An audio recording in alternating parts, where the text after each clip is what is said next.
Hey, this is a pretty interesting issue I found on a routine maintenance. I was doing a combustion analysis and getting over 1,000 parts per million on the CO. This is definitely something I've been noticing in the field lately with the ICP furnace burner alignment issues, causing an impingement going into the heat exchanger inlet. This is one of the main reasons why I do recommend doing combustion analysis when possible.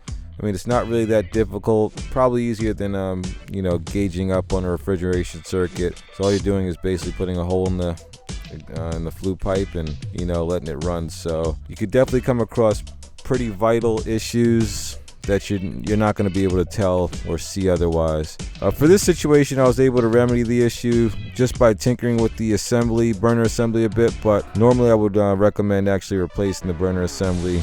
But yeah, I explained the issue to the customer and let him know the situation, and he was happy, so this wound up being a happy ending after all. So let me know what you guys think, and thanks for watching. Alright, welcome back, gang. Alright, so I wanted to show you something really interesting. I have my combustion analyzer in here, and I'm getting about 960 parts. It was up to about 1,030 parts per million a second ago. You can see it's rising, creeping back up again here. So I wanted to go ahead and inspect the burner. I don't know if you can see that, but you can see how the flame is actually scorching the top of the actual orifices there.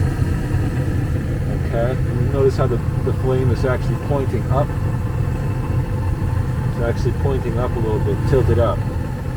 So that right there will cause incomplete combustion. So what I did to verify that, as you can see, it's back up to 1,050 parts per million. So what I did is put a little bit of pressure on this manifold, right? So just push forward on it, the whole gas valve and manifold. As you can see, I'm tilting that flame down, right? So watch what happens. Look how rapidly our CO is dying down.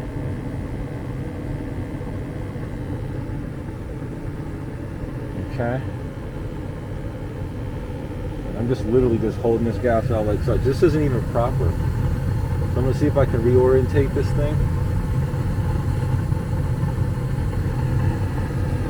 And get this thing back right. It's gonna start climbing again. Yep. So now it's back up, tilting it, it's going back up.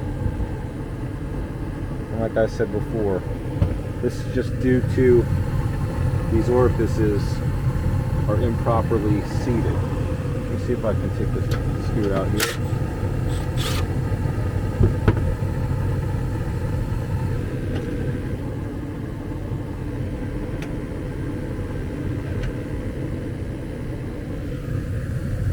Oh yeah, there it goes. So look at that flame, how much better that is.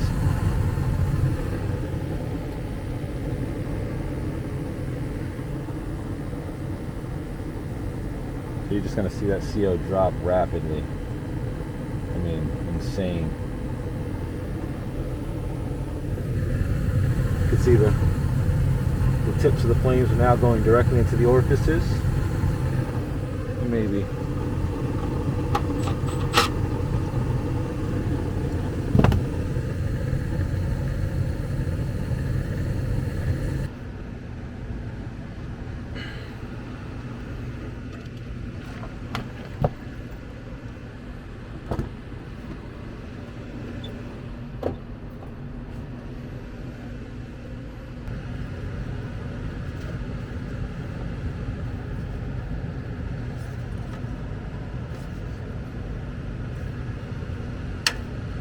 That was okay. That was definitely cocked out a little bit there, out of place.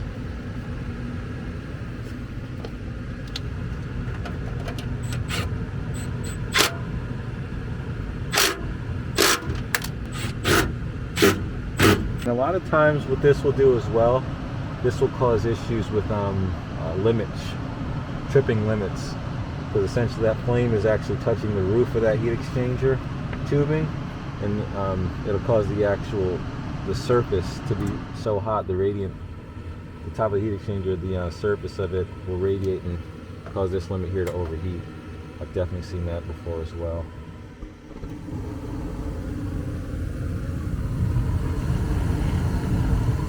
lot better on some of them, but it's still an issue. That one looks really bad there still. Just curious. I'm gonna test it real quick. Let's check and see what our undiluted. Yeah, it's still rising pretty rapidly. A lot better. That one is still a big issue.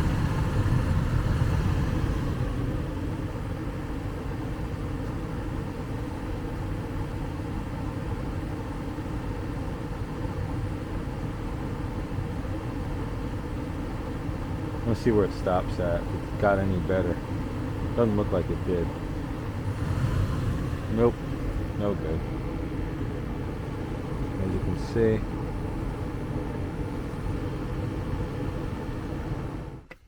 Let me go ahead and pop this out.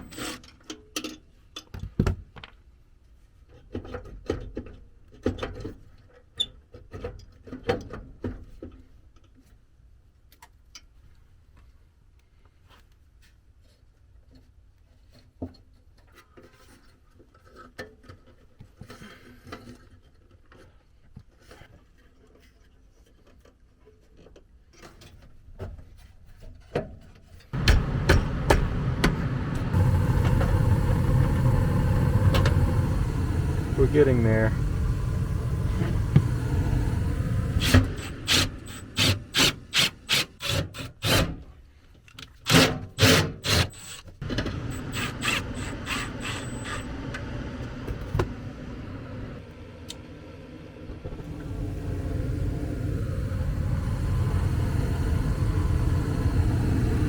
A lot better.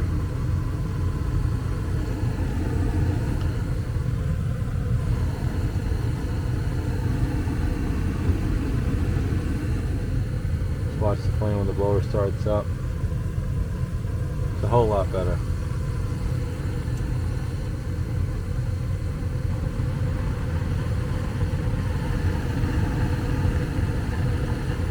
The heat exchanger might be compromised. You can see the flame does start to ruffle.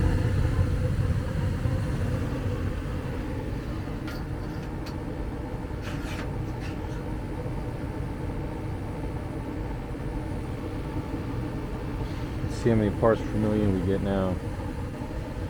So yeah, we got it around stabilizing around 193 parts per million, and I'm pretty satisfied with that. I'm gonna see if I can get it a little bit better, but yeah, this is just pretty much what you get with these types of things. You can see the flame looks a whole lot better. So what I'm gonna do as well, I'm gonna go ahead and check this gas pressure. It might actually need to be adjusted. The excess air, don't get me wrong, it's not hot, not low or anything, but 50% is kind of, it's perfect. But I'm used to seeing a little higher excess air, especially with, I mean, it's not a very long or complex flue run, so it's a pretty straight shot. So a lot of times those will be running higher excess air just because of the amount of air the inducer motor is able to exhaust. So we got an undiluted of 176 parts per million, stable. And I'm going to see if I can take the gas pressure down and get that even better. Let's go ahead and stop that. That's inlet there. That's our manifold pressure.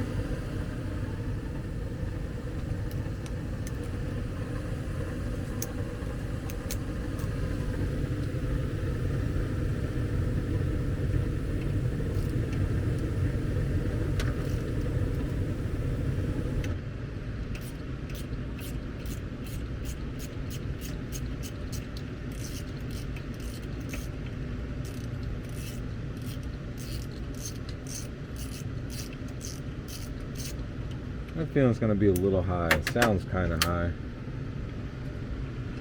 Gas pressure, that is.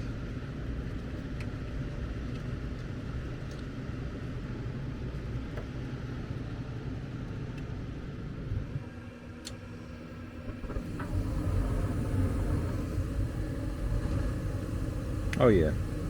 Let's go ahead and take that down to about 3.2.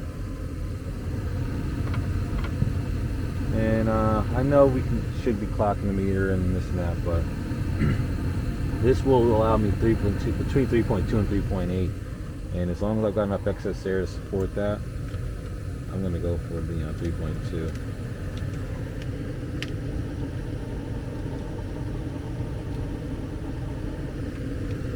Alright.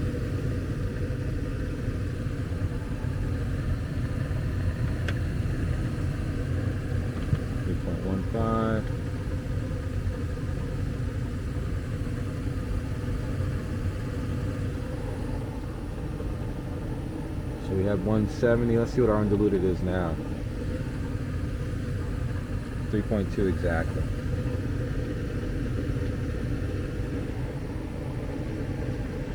It's not going to be impinging as much as well. Oh yeah, gorgeous. Absolutely gorgeous. Look at that. Look at that. Now that's ideal. Perfect. We got it right at 3.24, so I'm not complaining one bit about that. Yeah, we just had to kind of finagle it, finesse it, and under 100 parts per million. Let's take a look at our excess air. Perfect. 70%, 68, 70%. That's fine for me. Between 50 and 70% I'm decent with. Alright, so yeah. CO2 7.6, undiluted CO 90 parts per million still. CO 54, 67% excess air. O2, nice. Stack temp, it's decent. Perfect. That's great. Let's take a look at that flame again. Looking good. Looking straight shot. Underneath. Only reason I'm getting these yellow flakes and stuff is because this is not perfectly sealed here. That's fine. We've got oxygen 8%, which is great. Undiluted CO 104, that's fine. CO 64, efficiency. That's good, man. I can work with that perfectly. Well, yeah, that should do it, gang. Let me know what you think, and we will see you on the next one. Thanks for watching.